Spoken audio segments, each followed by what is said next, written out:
कभी late session तो कभी घोटाला तो कभी छात्र आंदोलन को लेकर जयप्रकाश नारायण यूनिवर्सिटी चर्चा में बनी रहती है।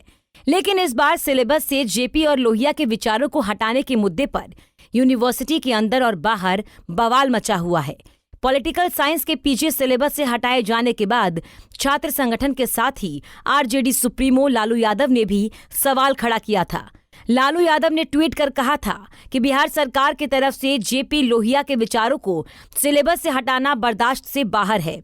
लालू यादव ने कहा कि उन्होंने ही जयप्रकाश जी के नाम पर अपनी कर्मभूमि छपरा से 30 साल पहले जेपी यूनिवर्सिटी की स्थापना की थी, लेकिन यहाँ के सिलेबस से संघीय बिहार सरकार और संघीय मानसिकता के पदाधिकारी जेपी लोहिया के विचारों को हटा रहे हैं।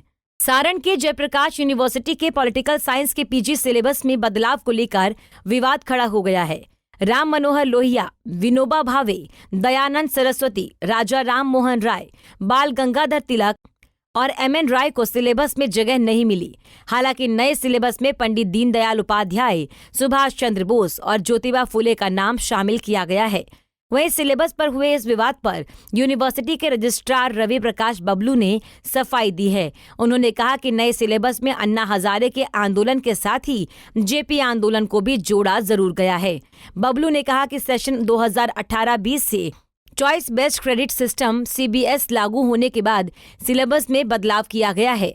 उन्होंने बताया कि जेपी और लोहिया आंदोलन के बारे में पहले फर्स्ट पेपर में जानकारी दी जाती थी, लेकिन नए सिलेबस में जेपी आंदोलन को 8वें पेपर में पढ़ाया जाएगा।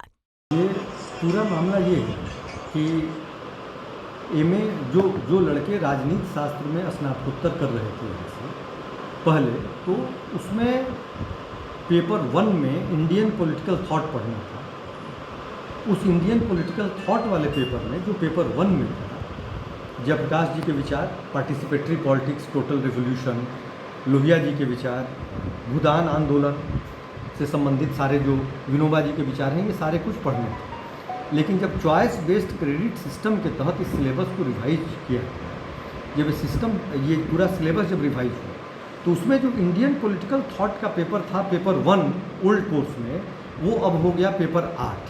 तो पेपर 8 के कोर्स कंटेंट में जब आप देखेंगे तो वहाँ देखने से लगता है कि जयप्रकाश जी को हटा दिया गया सिलेबस से। लेकिन ये बात पूरी तरह सच नहीं है।